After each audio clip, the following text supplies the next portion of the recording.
archetype of meaning for quarrels and squabbles and everything, you know. And what she ends up saying is that you're trying to hatch an egg with no bird in it, you know. And so anyway, we'll just go through this.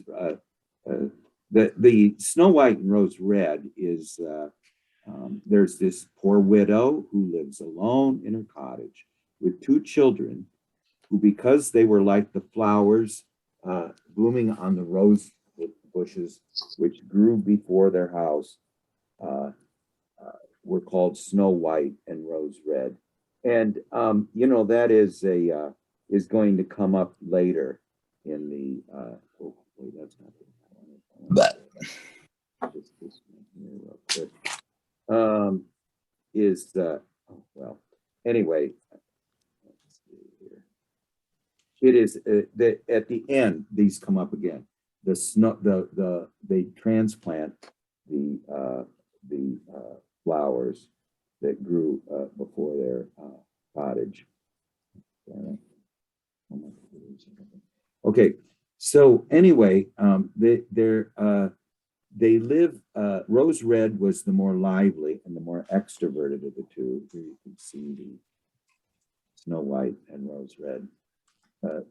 Rose Red is the more extroverted of the two, and we don't hear too much about her. Snow White was the quieter, the introverted side. So you know, the extroverted is aligned with the feeling function, and the introverted is aligned with whiteness, you know, or sort of a spiritual aspect.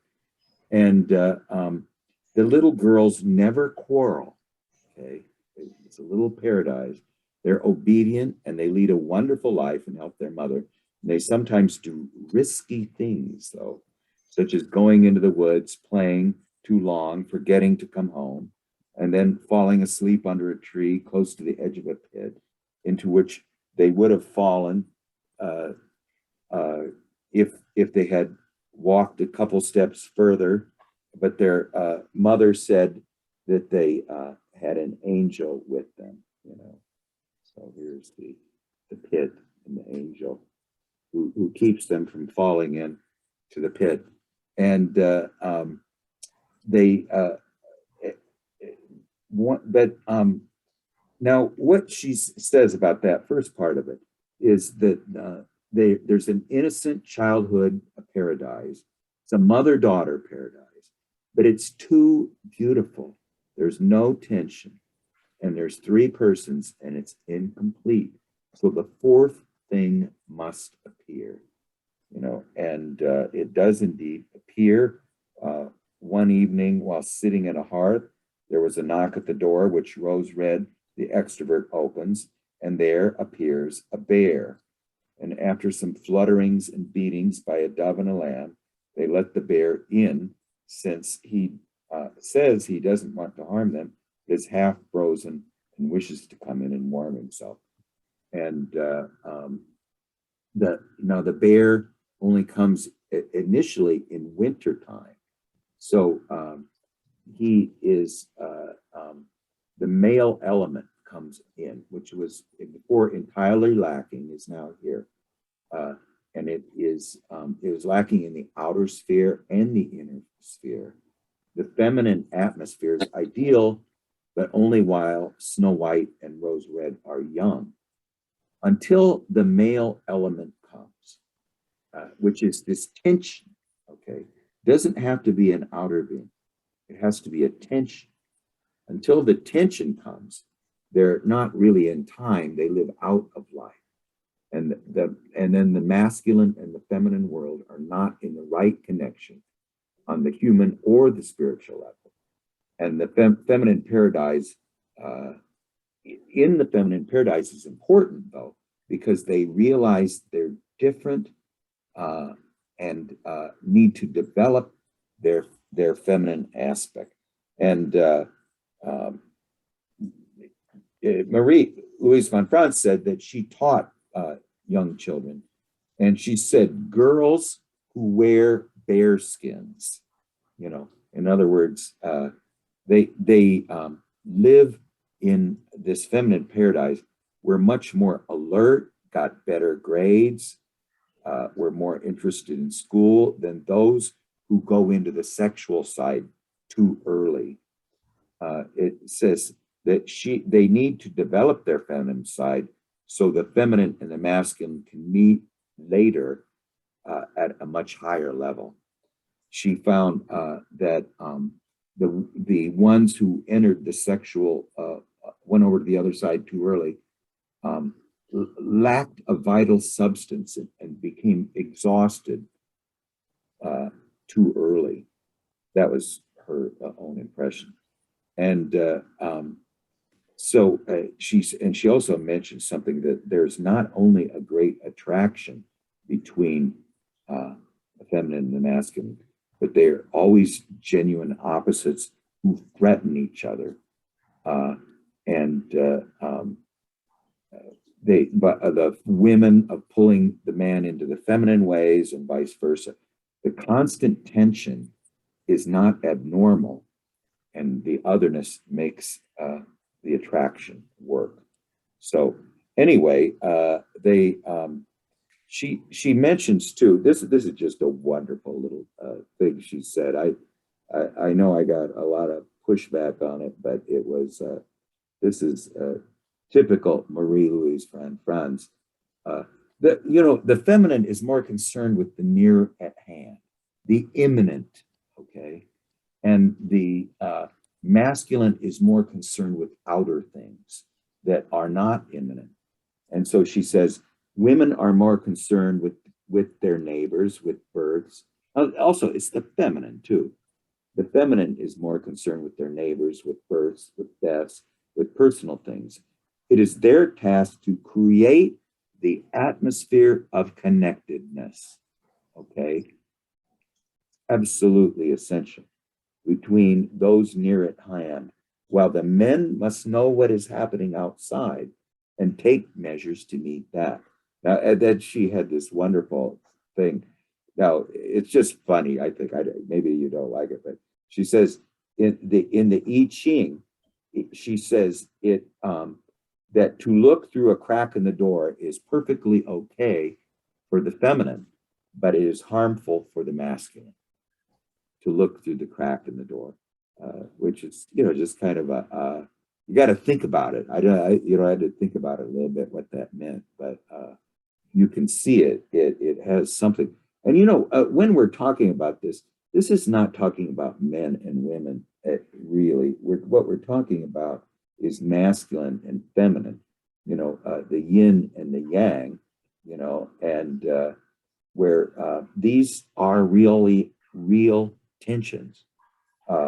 Feminine and masculine, dark and sun, moon and light. I think that's mixed up. It should be moon and sun, dark and light, cold and hot, soft and hard, dull and shiny, absorb. Now these are actually design elements for an architect. Dull and shiny, absorbent, reflective, thin, thick, nurturing, fun, cozy, open. That's the yang, is the masculines on the right. Secluded, busy, water features, fire features, closed floor plan, open, expansive floor plan, small windows, large windows, artificial lighting, natural lighting. It's just sort of a, those are tensions, but anyway, that's sort of this, the problem of living in the this paradise she's going to talk about. There is a problem living in the paradise. Poor bear, said the mother, come in and lie down before the fire, but take care you do not burn your skin. So the bear comes in and tells the children to knock the snow off his coat, and then grumbles out his satisfaction and lies down before the fire and stays the whole winter. So the girls play with the unwieldy animal, pull his long shaggy skin, stand on him and roll on him to and fro, and even beat him with a hazel stick. He bears it all good-naturedly, but if they hit him too hard, he cries out, leave my life, you children, Snow White and Rose Red, or you'll never wed. And this is an indication that he had some other intention than just staying there for the winter. And so as soon as spring returned, he said he had to go, could not return during the whole summer, for he was obliged to go into the forest and guard his treasures from the evil dwarves who stayed in their holes in the winter, but came out in the summer to steal all they could find. Snow White was so sad at his departure and opened the door so hesitatingly that he pressed through it. He left behind on the latch a piece of his hairy coat, and Snow White fancied she saw the glittering of gold, but she was not quite so sure that it might not have been a hallucination. And then at that point, we start to meet the dwarf. Okay. Now, there are two animus in here. We've met the bear first, and now we're going to meet the negative animus here. Okay. One day they went into wood to gather sticks. The two sisters come to a tree, and there's something bobbing up and down. When they get there close, it's a dwarf with an old wrinkled face and a snow white beard, and the end of the beard is caught in the split of the tree. And he glares at the girls with fiery eyes and said, "Why do you stand there? You're going to pass without offering assistance." And he wanted to split wood for his kitchen, and he had driven the wedge in properly, but the wedge sprang out, so he's trapped. His beard got trapped. And the children try hardest to pull it out, but they can't pull it out. So she ends up, and she cuts off the end of his beard.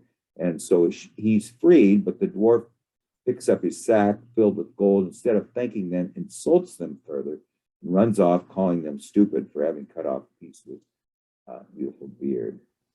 And then he gets trapped in his fishing line. Okay, and again he abuses them when they cut it off. And then in the third incident, he gets an eagle tries to fly off with him, and they hold him down, but so roughly that they tear his coat. Okay, and then they at this point, after the dwarf recovered from his fright, he begins to abuse the girls again and says they have torn his coat by holding him so roughly, although by now they are accustomed to his ingratitude. Coming home, they return over the same common and unaware, walk up to a clean spot where the dwarf had shaken out his bag of precious stones and stopped to admire them. And then suddenly a loud roaring noise is heard. The great bear comes crashing out of the forest. The dwarf jumps up terrified, tries to run away. Bear overtakes him, and he says, "I will give you all my treasures. Only give me my life. What do you have to fear from me? You could not," he says, "there are two wicked girls. Take them. They would make you nice, tender morsels. They're as fat as young quails." The bear, without troubling himself to speak, gives the bad-hearted dwarf a single blow with his paw, and he never stirs again. The girls were going to run away, but Snow White and Rose Red, "Fear not.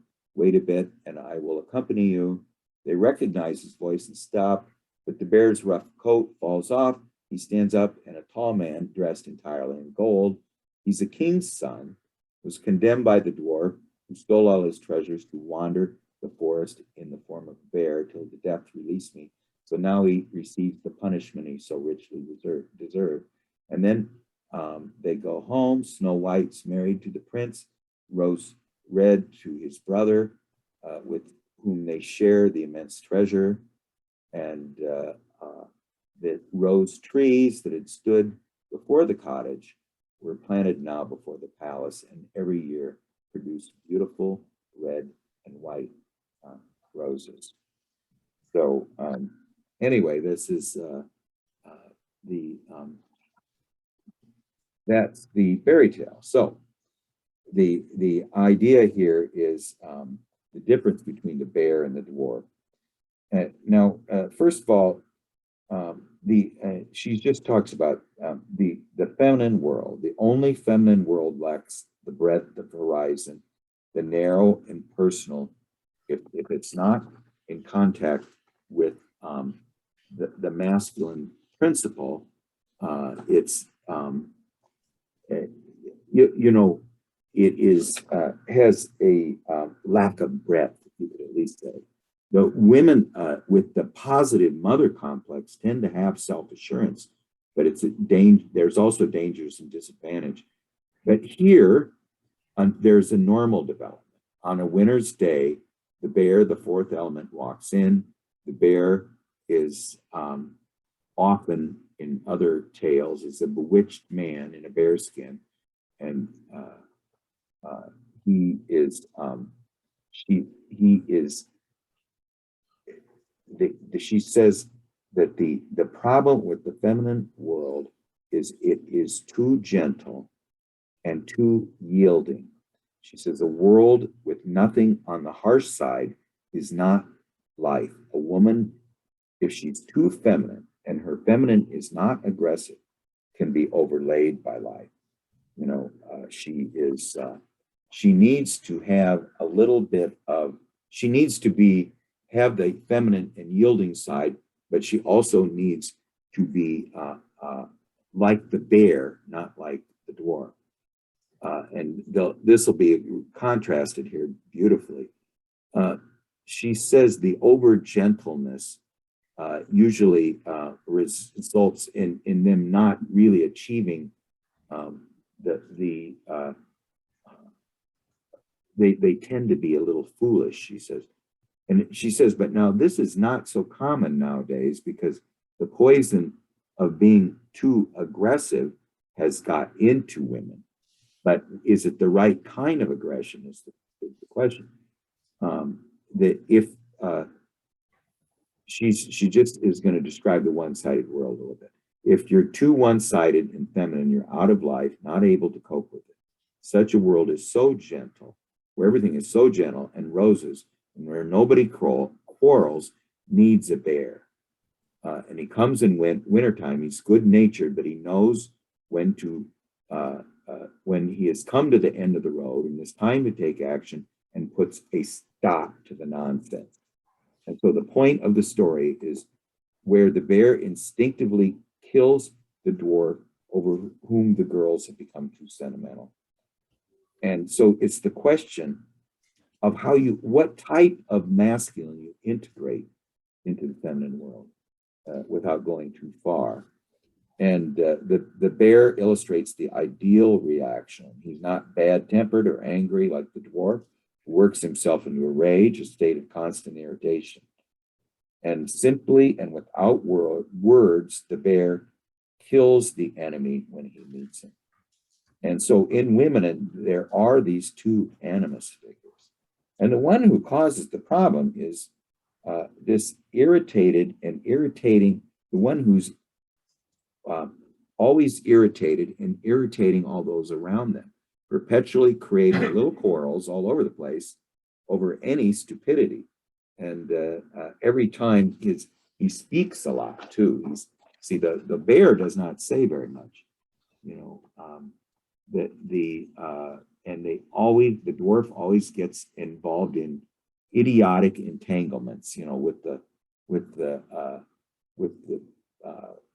he's very incompetent because he's supposed to be a good craftsman, but he doesn't know how to free his beard from the tree, doesn't know how to catch a fish without being pulled in, and you know, and eagles fly off with it.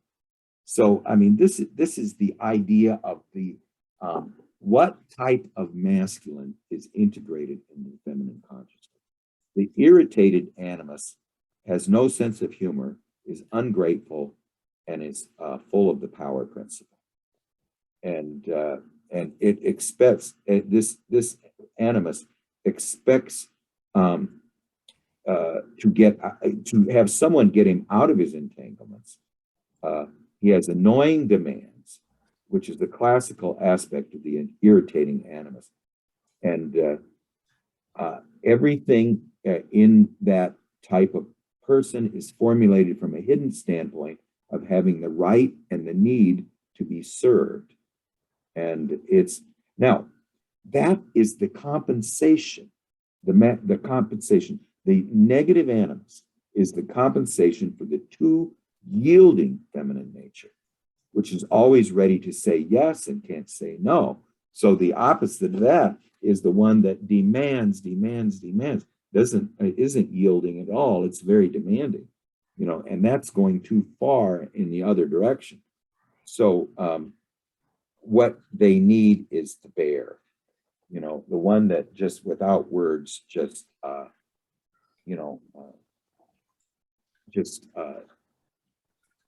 is firm, can be firm, but is not irritated when it does it. And so the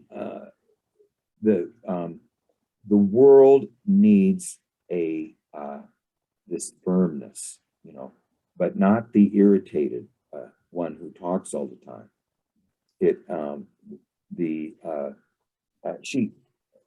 Let's just finish this up here, and then we can.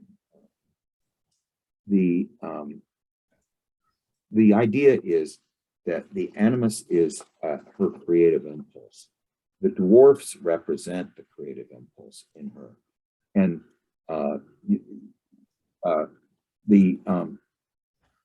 many women who worked with Jung entered upon creative work and were criticized as if it was occupational therapy. But this was not a question of their exceptional ability, but what the animus wanted them to do.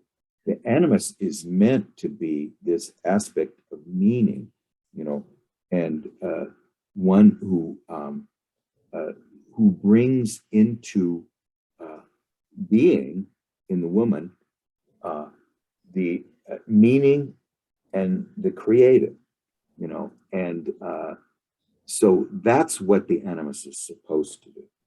But it often comes out in this, it's sort of a active principle, but in this case, it's coming out as the wrong type of active principle. And she goes on to talk about this deal with the, there's just this beautiful thing where she talks about the bear's rage, is if one knows one's aggression is in the right place, they do not need to shout.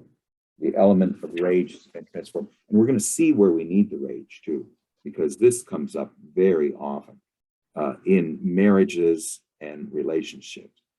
Usually when in a rage, one feels holy, so it's tricky to find out whether one is in the right rage. And she talks about Moses. These are examples of good animus rage.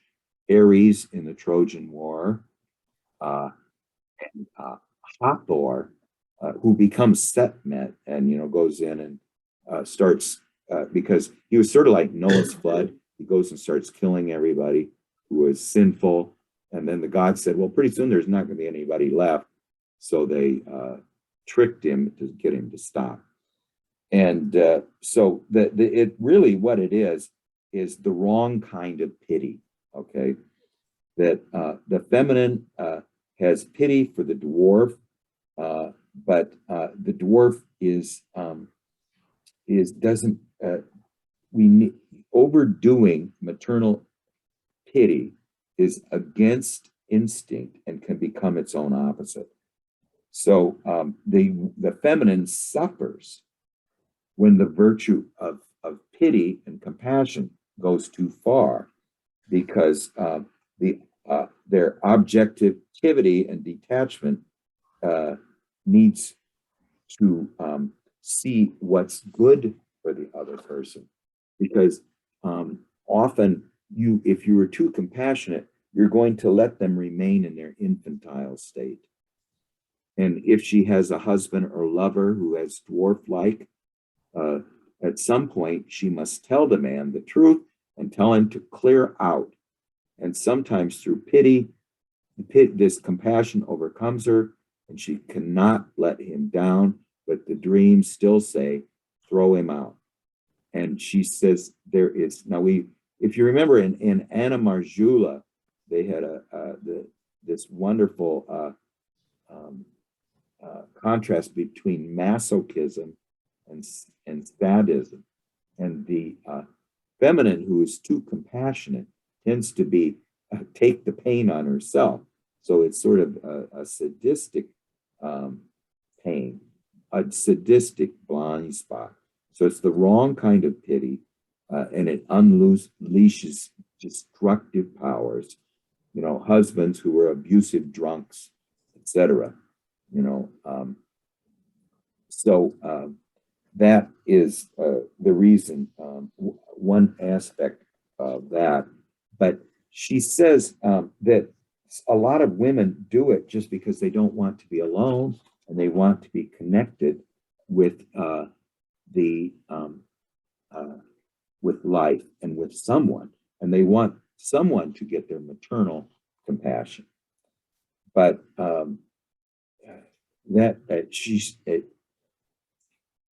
Marie von Franz says, but you must throw the bum out. And you're going to be put back in the dilemma of loneliness, which takes a lot of effort to get out of feeling and thinking. But what she says is it's an initiation. Now, this is a wonderful thing. Now, this idea of how do I express my masculinity?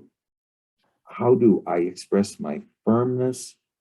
How do I make sure that I'm like the bear and who just throws the bum out, and I'm not the one who is just too sentimental about this abusive dwarf in my life, you know, who's ungrateful, who's demanding, who you know, and every time you give him something, he just becomes abusive, you know. So you throw him out. That's what you do. And she says, this is now going back into this now, the bear kills the dwarf. That even if it is an inner, not a outer prince that comes, you know, that here's the prince, you know, that comes there. I think there's that's when he comes to see their mother. But this is the positive animus. The bear, it is the positive animus. So even if he doesn't appear in the outer world, he will appear in the inner world after you throw the bum out. And where you have this unhealthy relationship because of the feminine has not integrated the right kind of animus in her life. And I'll read just a little bit more here, and then we'll talk about it, because this is practical. I think there's a practical applications here. But anyway, this is what I thought was so beautiful about what she said, that about initiations.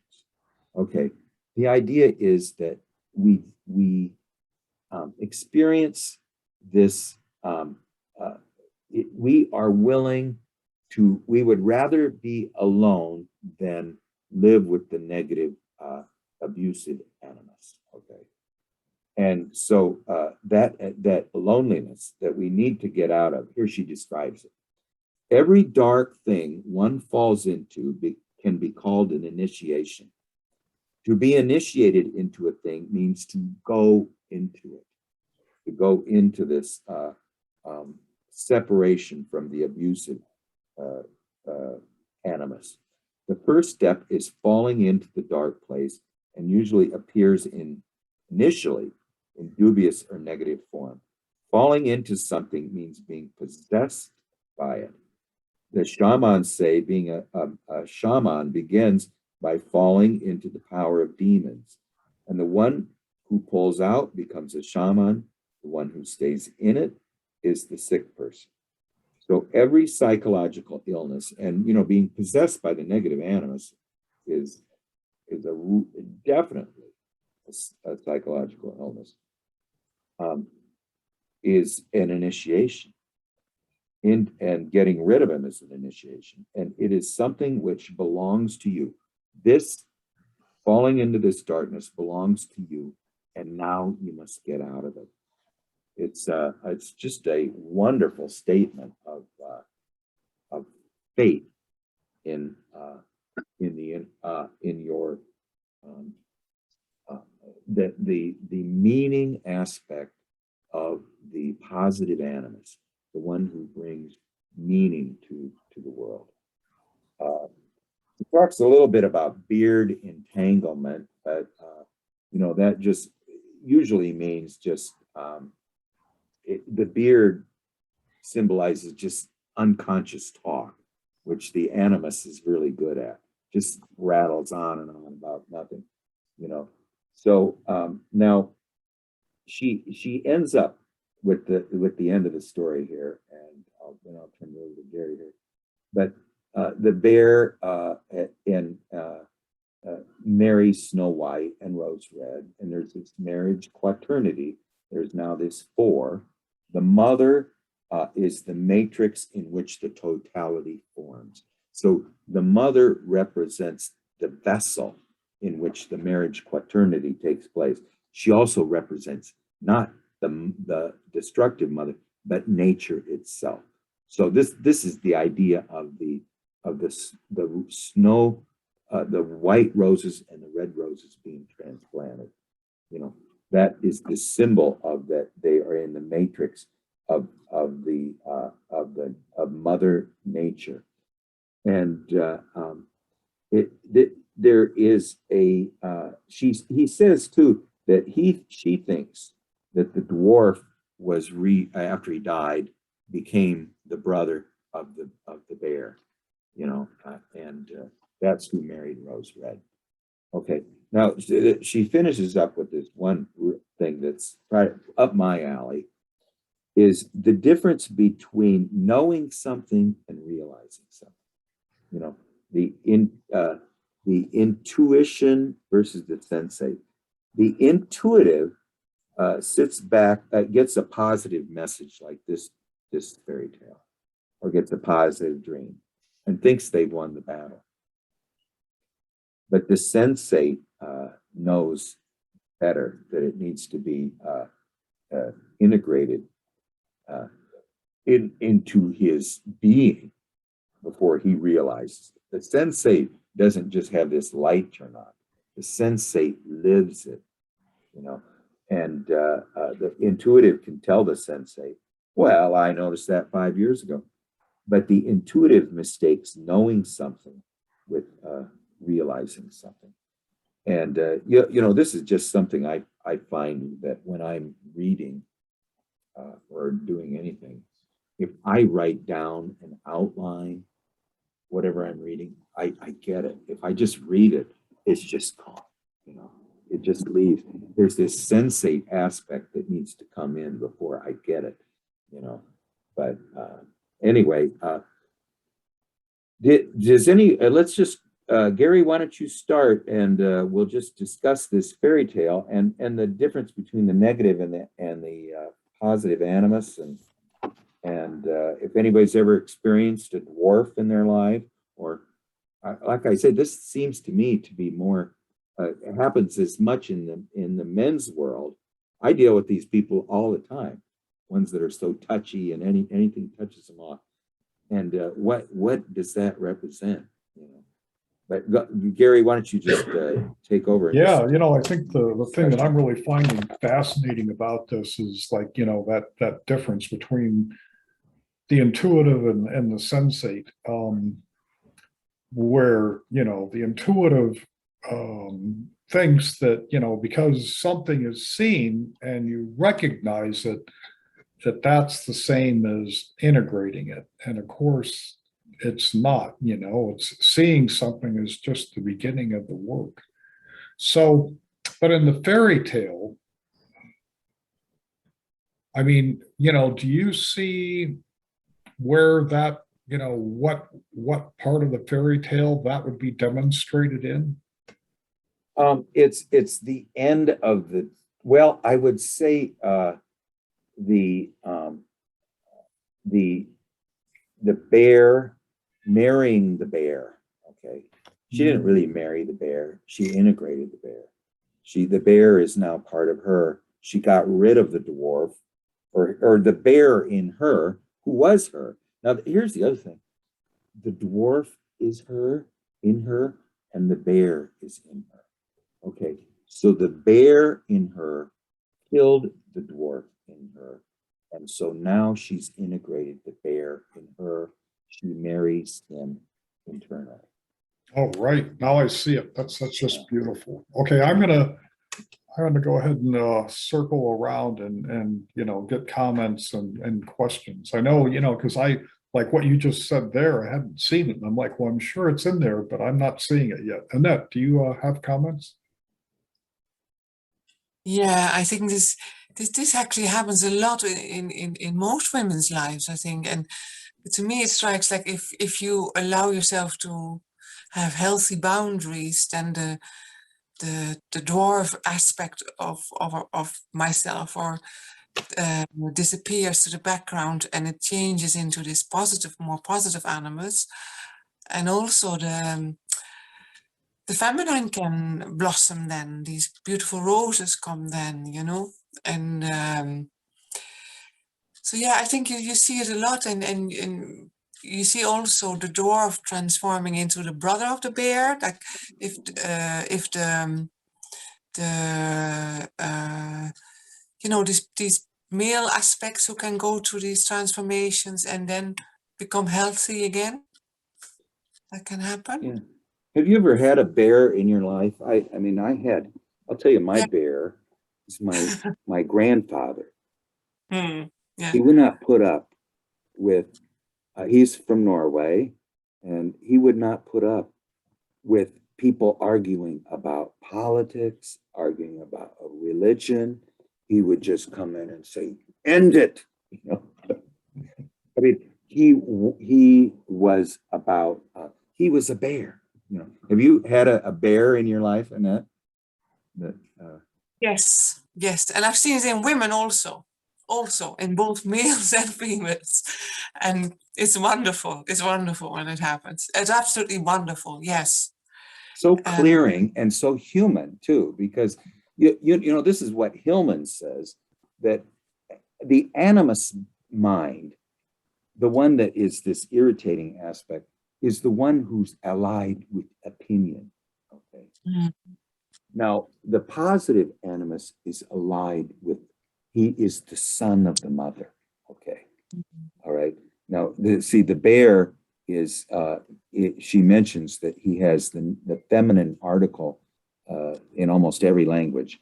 And he is the son of Artemis, Mm-hmm. So he is the masculine aspect of mother of nature, where the argumentative animus, who's not bringing meaning, tends to be the one who's allied with opinion, Mm-hmm. So my grandfather was definitely on the we do not, it just would absolutely, he would have this thunderous voice. And my father and I like to, rattle on and on. And we'd be on a trip and he'd just, no, we don't talk about that. Yeah, fierce, yeah. Go ahead, Gary. Great. Tim, do you have a comment? No, but this is fascinating stuff, and I didn't get a chance to read the tale, so I need to go back and really study it. I'm taking notes with what everybody's saying, and I just am very, very intrigued with this stuff. Great. Idris, do you have anything? Yes. Let me come out. There's more noise outside. Just 1 second. I'll try to find a spot where there is less noise.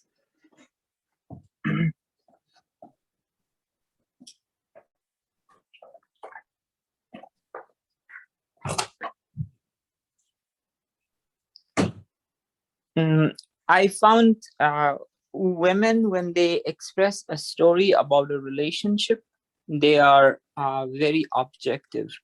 They can give you the time, the place, the mood of everyone present, and how things were and who was in which state, and to what level somebody actually did something unfair to the other person. So if all these details are given, I think that the woman is not being possessed by animus. But when a woman is possessed by animus, it's like only telling the story of one person. He that this to me, or she that this to me. Now I was only doing that. So it becomes very narrow. A lot of external information is just intentionally excluded. They will not say what wrong they had done to instigate the whole story. It's always half a story. And there's another point where there is no conflict or anger, but the woman just keeps going around and telling their friends and family what to eat, what not to eat, and what is bad for their diet, and all the time telling them what to do. And that's another animus possession. I found very healthy family members in the family who would just tell their stories and let the other person decide whether the thing is harmful or helpful, but also with a slight body encouragement of the listener of the story. So I found that when a person is animus possessed, would not care about the other person's feeling, is more like concentrated on winning the argument, and also tell only half of the story. I don't know if it makes sense, but this is my No, understanding. I think those are all good points. And I think, you know, you see it in the dwarf because the dwarf is just totally, you know, focused on, oh, you know, I'm trapped and even if you help me, you know, there'll be no larger view of you know, No what help others, gratitude. no It's just- gratitude. Yeah. But So you know, this happens. with Winning and men. losing. Just last one sentence. Sorry, Craig. I might forget. Winning and losing becomes the main goal of animus possessed woman, where the person has to win at this point, while a non-animus possessed woman would just be narrating, would be sharing. At that point, will be open to even being blamed, saying that, "Oh, sister, you were not that fair in that situation." Anyway, It's in the men are animus possessed too. I mean, yes, definitely. that's what I'm saying. My father and I were the animus. We were the allied with the dwarf. You know, in our irritation, irritating everybody. Everything we say, we're irritated, and we irritate everybody whenever we talk. And my grandfather was the bear who comes in, and you know, it's just it is so beautiful to see a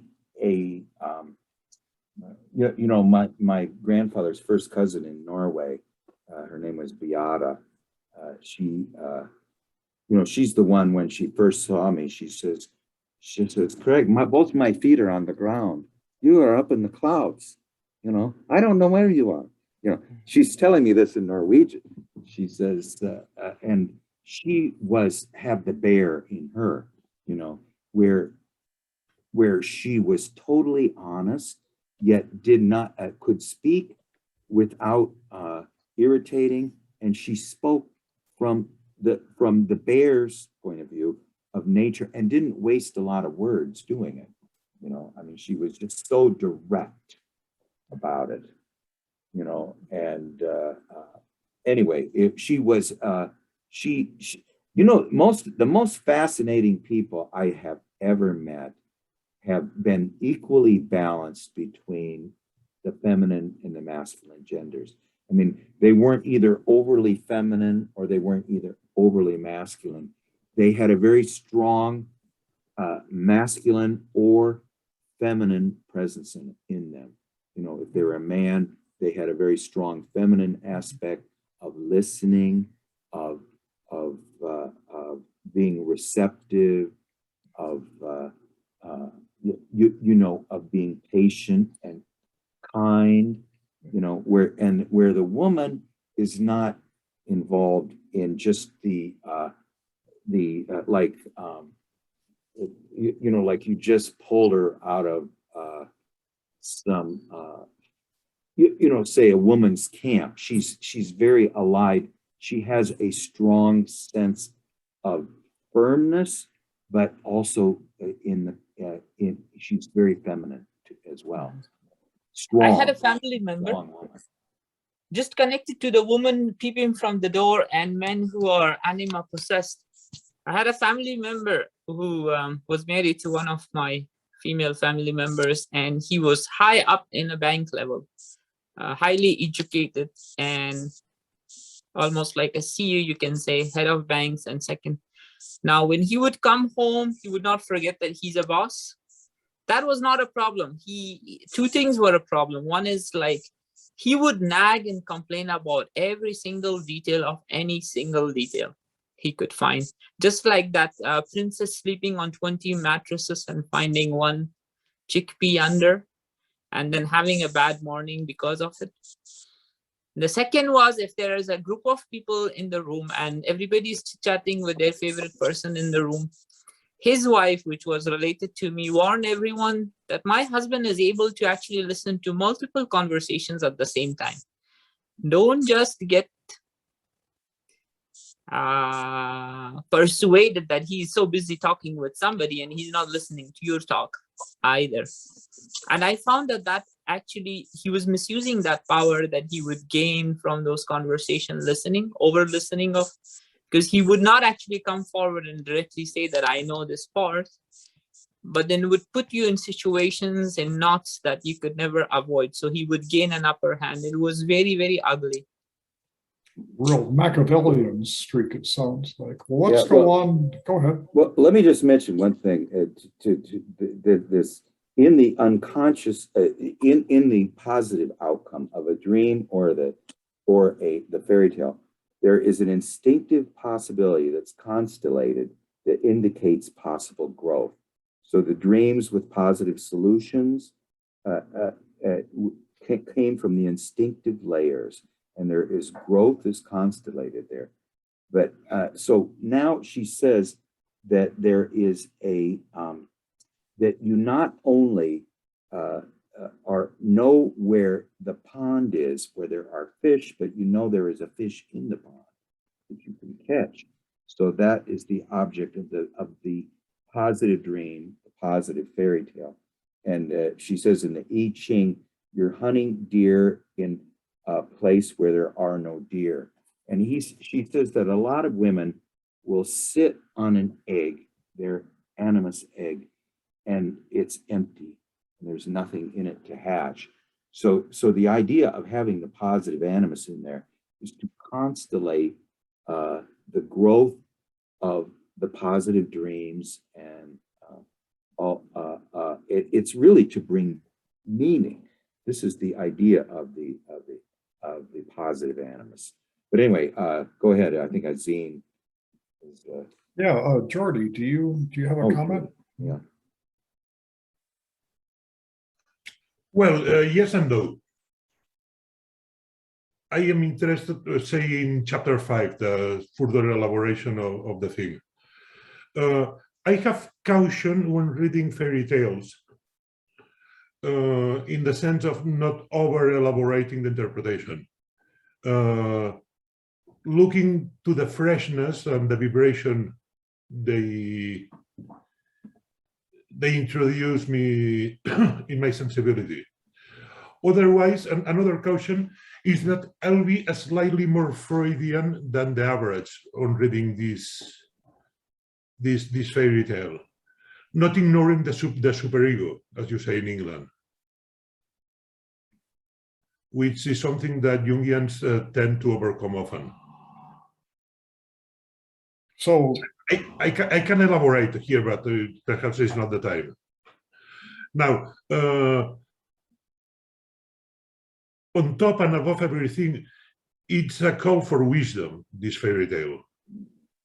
The things are not what they look, and to be prudent in many ways.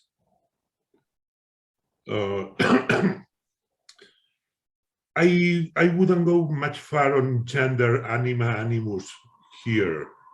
I mean, they could be two boys, and the story will go will go probably as well. And then there is another issue. I mean, they had been looking for the bear for a season, for the winter season, and the bear invited himself there.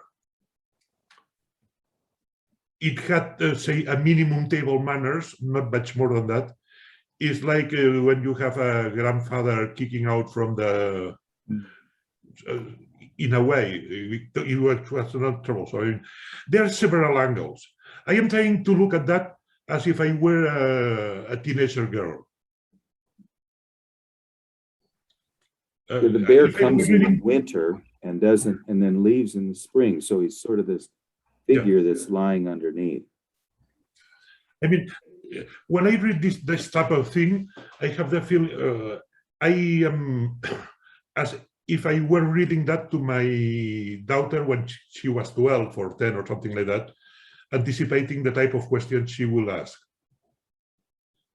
Now, what do you think is the most surprising element of the dream? Is the bear comes and then he kills this annoying masculine figure who the two daughters are being too compassionate with, and he doesn't deserve their compassion, you know.